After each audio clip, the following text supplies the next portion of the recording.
This lecture is on solutions and solubility.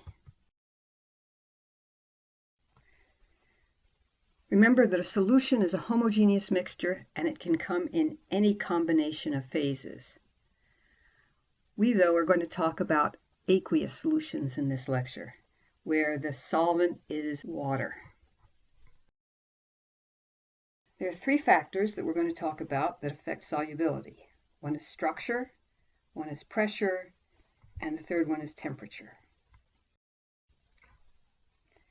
When we're talking about structure, the important thing to remember is like dissolves like.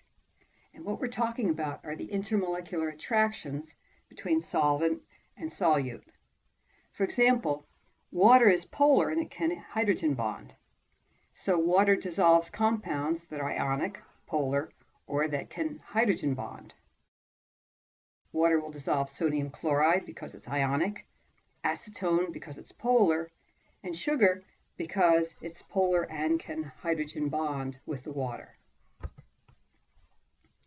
Now, water and hydrocarbons are immiscible. Immiscible means they don't mix with each other. At parties, they don't talk to each other.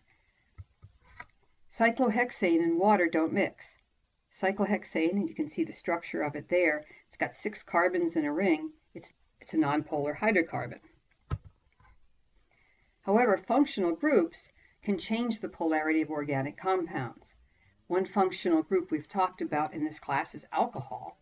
Alcohol is a polar part of the molecule and it also can hydrogen bond. So again, we're talking about cyclohexane, nonpolar, but we add polar alcohol groups on it and we end up with glucose, which has all these hydroxyl groups, and sugar, as you all know, is very soluble in water. So we start with an organic compound that is nonpolar, immiscible with water, and we end up with glucose, which is quite soluble in water. Now, if we have an alcohol group, yes, it can hydrogen bond, yes, it is polar.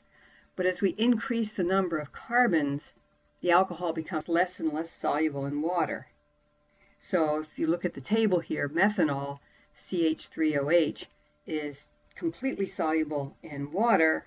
It's a little bit soluble in hexane, which is C6H14. If we have 2 carbons, ethanol is still completely soluble in water, but it's also soluble in the organic solvent.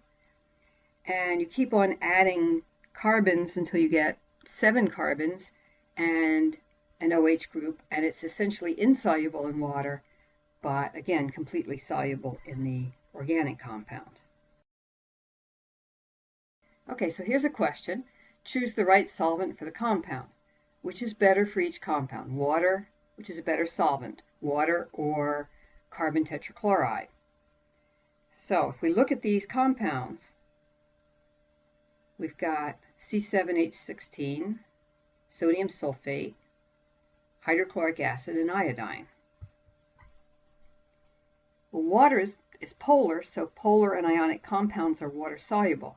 That includes the sodium sulfate and the hydrochloric acid. On the other hand, carbon tetrachloride is nonpolar, so nonpolar compounds are soluble in it.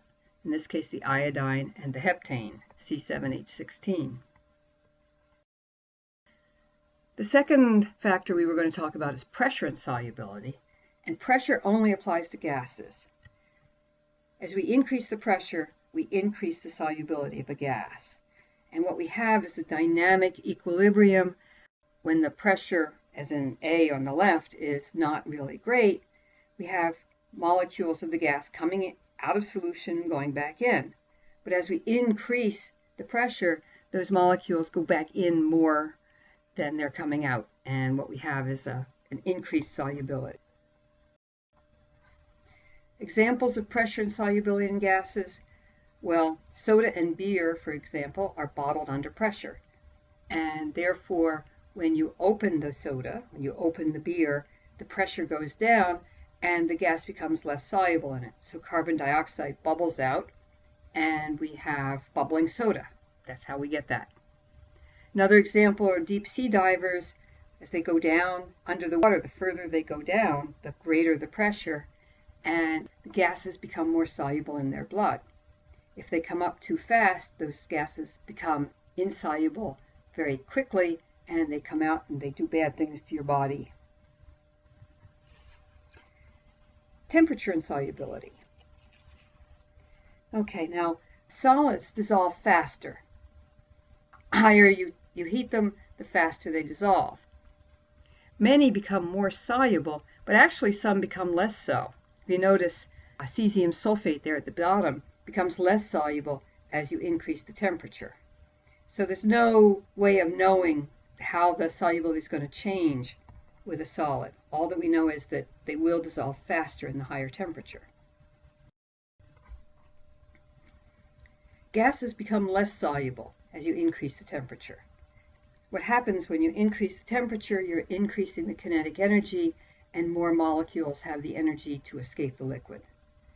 Examples of that would be warm flat sodas. If you leave soda out on the countertop to get warm, the soda will go flat faster than if you put it in the refrigerator. The titration lab that we did, we boiled the water to remove carbon dioxide.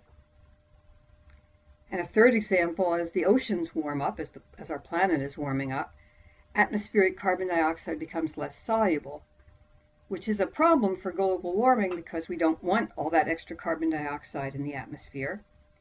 And one of the ways of getting rid of carbon dioxide from the atmosphere is that it goes into the ocean. But if the water is warmer, then the carbon dioxide becomes less soluble. We lose less of it from the atmosphere. The last thing I'm going to talk about in this lecture is fat and water-soluble vitamins. They're fat-soluble or water-soluble because of their structure. If you look at the one on the left, vitamin A is fat-soluble. It's entirely hydrocarbon except for that one little OH group on the end. Vitamin A is absorbed by fat. It is stored in the fatty tissues of your body, and therefore you can get too much of it. Because it is stored, you can end up with too much vitamin A, and that can be toxic for you. On the other hand, vitamin C is water-soluble, the one on the right.